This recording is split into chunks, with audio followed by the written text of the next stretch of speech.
Another day, another blessing. Samahan niyo kami today for a whole day of activities.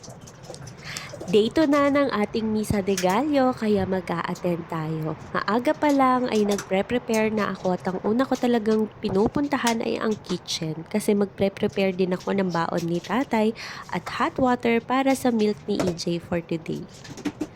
Kagabi pa lang ay naluto ko na talaga yung ulam ni tatay pero hindi ko naman nilagyan ng gulay o ang kanyang baon nga pala today ay sinigang na salmon. Yung sinigang na salmon natin ay scrap lang kasi napakamahal dito talaga ng salmon. So yung scrap dahil ayaw naman ng mga lokal o yung mga iba, kami talaga mga Pilipino usually ang bumibili nun dito sa Oman. Yung mga parte nito ay yung mga talagang pinagtanggalan na ng tinik at saka yung ulo mismo ng salmon. Hindi kasi niluluto ito ng iba dito. So tayo talaga mga Pinoy, kahit ano basta pwedeng ulamin, go yan. Basta mura at pasok sa banga.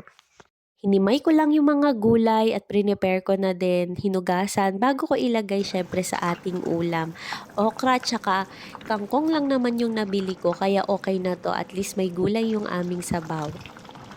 Ito nga palang prepare ko ay baon na ni tatay tapos pagkain na rin namin ni EJ mamaya sa lunch.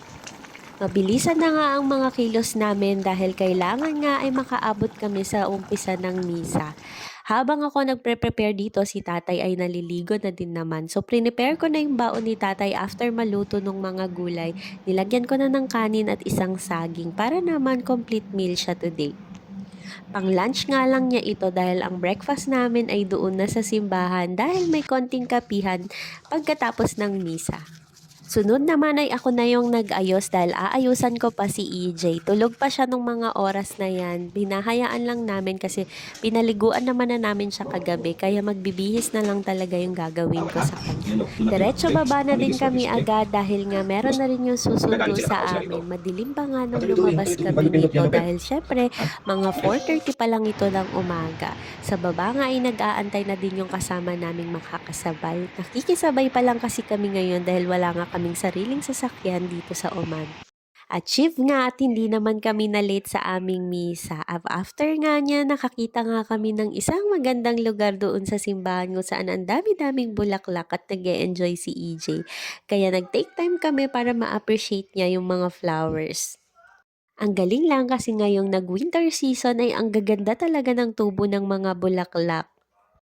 After mass, diretso na rin kami ng uwi nito dahil matutulog kami ni EJ. Ganon na yung naging setup namin simula day 1. Pagkatapos ng misa, pagka-uwi ay matutulog agad kami para makabawi sa puyat.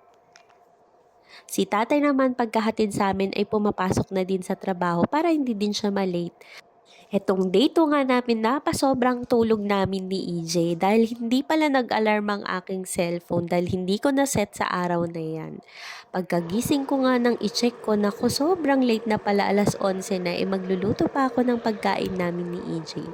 Hindi naman ako bothered na gutom si EJ dahil bago siya matulog ay laging nagdedede pa yan.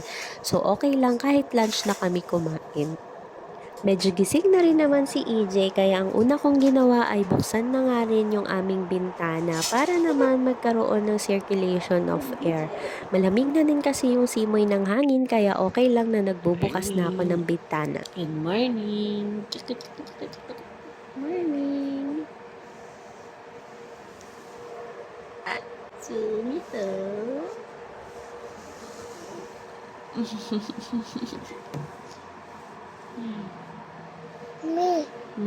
Medyo hirap pa nga siyang bumangon pero pagkabangon, naglaro din agad ang ating bebe Eliana. Binigyan ko na siya agad ng lalaroin niya kasi marami tayong gagawin today. Actually, parang hindi naman a day in a life dahil parang half day dahil natulog kami ng half day ni EJ. From time to time ay makikipaglaro din tayo kay Eliana dahil naghahanap talaga to ng kalaro. Wala naman kaming choice dahil kami lang naman ang nandito sa bahay at wala ring ibang bata dito sa building. At for today nga, luto-lutuan at gagawa din daw siya ng ice cream for nanay. Broccoli ice cream daw ang kanyang specialty. At habang naglalaro siya, nagpre-prepare na din ako ng isasalang ko na laundry dahil napakarami na naming mga laundry ngayon. Kailangan matapos ko lahat ito para hindi kami makipagsabay sa aming mga ka-flatmate. At ayan na nga ang little sidekick ko, tumutulong talaga siya sa akin kahit sa paglalagay lang ng sabon o pagpindot. O grocery Hi haul muna guys! tayo. So, grocery kami last night. Hindi ko pa siya napapak para ma-share ko din sa inyo kung ano yung na grocery namin usually. Dun sa isang pinupuntahan namin grocery store dito. Kung saan kami mas nakakatipid pag mga bigas, diaper, wipes ni baby, ganyan. So mostly dun kami namimili. Tapos isang bagsakan lang and once a month lang kami nagpupunta. So yung grocery store is Viva. Yan. Viva. So Viva is actually parang, hindi naman siya local grocery store dito. Parang UK store siya. Meron din ito sa Dubai. I think kasi doon, nakapili kami sa one time dun sa Dubai. So, here, ito yung isang grocery store na go-to talaga namin, lalo-lalo na kapag mga bigas. Lahat ng essentials namin, nabili namin siya ng mas mura. So, to show you, ito yung receipt namin. Yan. Tapos, nakakuha pa kami ng 1 real discount. 1 or 2 real discount dahil kami ay may app na ginamit. Yan. So, yan. Tingnan natin kung ano yung pinamili namin. So, of course, bigas. Dahil sabi ko nga, bigas ang isa sa pinaka-essential na bibili namin doon. Gumawa kami ng dalawa dahil ang bill niya is 3 real for 2. So, nakasave kami because yung regular price for each one of 5 kilos nito ay 1.799 or 1.8 kamo na lang. So, yung 300 by sana difference is a big discount na for us. Tapos, yung wipes ni EJ, which is 799 talaga yung price niya each, naka 2 for 800 baisa siya. So, kumuha kami ng 4. Yan. And yung diaper niya, it is yung for daily use lang naman to ni EJ.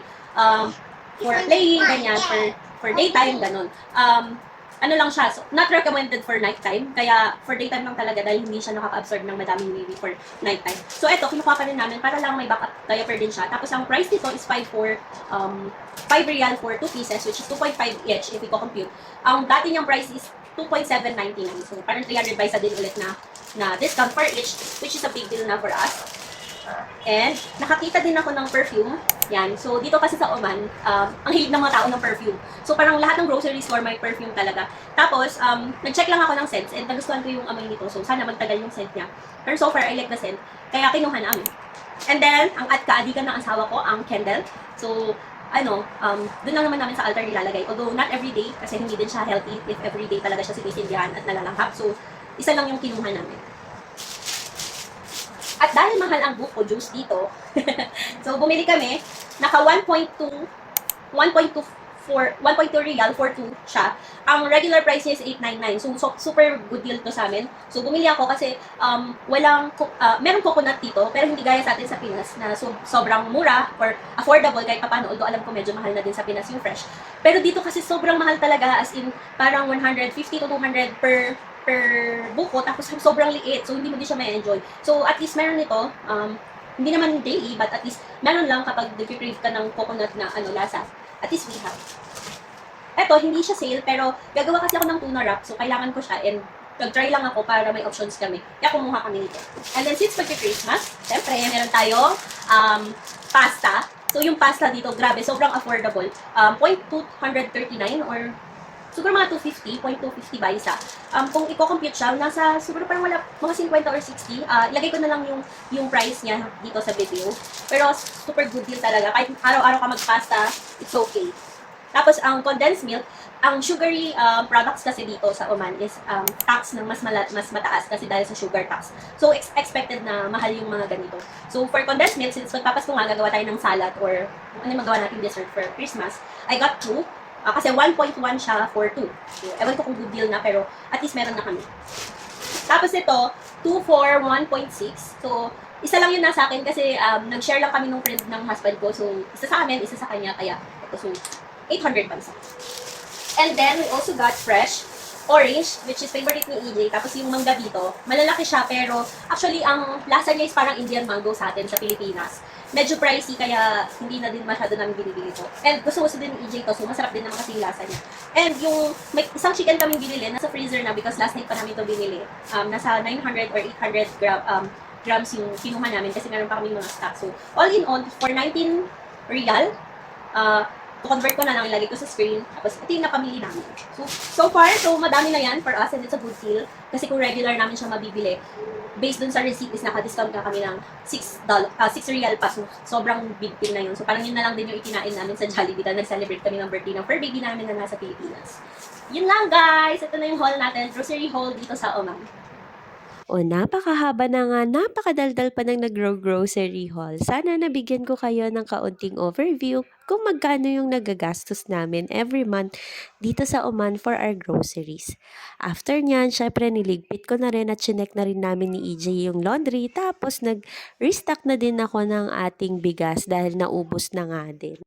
Pagkatapos sa kusina at syempre sa banyo din tayo. Habang si EJ ay pinagtututbrush ko muna, ako naman ay nagbabanlaw ng mga damit niya dahil ibababad ko pa ito bago ko isasalang. Tapos syempre dahil ang pagtututbrush naman ng baby EJ ay laro-laro lang, kinukontinue ko ito para sure ako na malinis yung teeth niya everyday. Baka sabihin nyo, napaka-unrealistic ng a day in my life ko dahil hindi kami nagpo-phone ni EJ na nakikita nyo. Hindi nyo talaga kami makikita magpo-phone dahil sa araw na yan ay nawalan kami ng internet.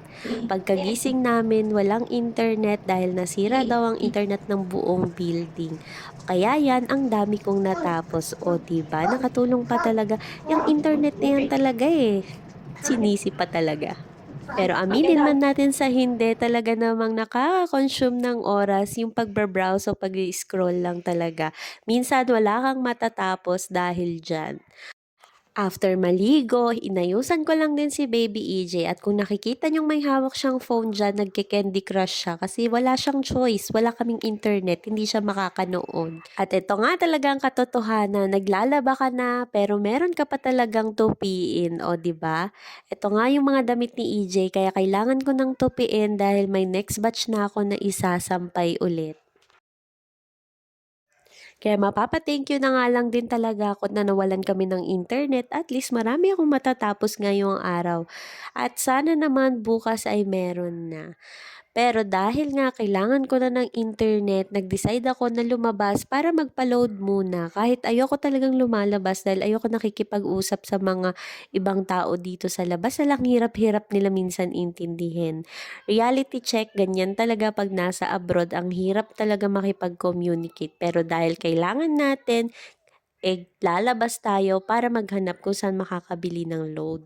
Napunta nga kami sa isang grocery store dahil ang alam ko ay doon nga meron. Pero nung nagpunta kami doon, wala pala kaming mabibiling load doon.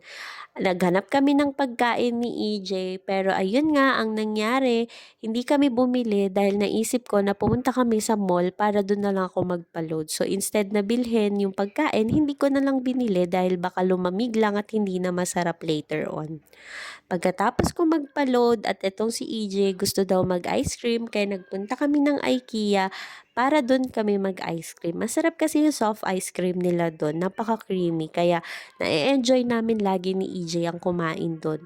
Dadalawa pa lang kami dito dahil si tatay hindi pa siya pauwi nung time na yan. Pero sinabi niya naman na doon na lang niya kami dadaanan para sabay-sabay na kami umuwi. And last stop nga namin pag andyan na si tatay ay bibili na lang kami ng pang dinner na medyo light lang para hindi na ako magluto sa bahay. Nakaka-amaze no? Ang dami pala nating kayang gawin sa isang araw lalo na kapag walang internet.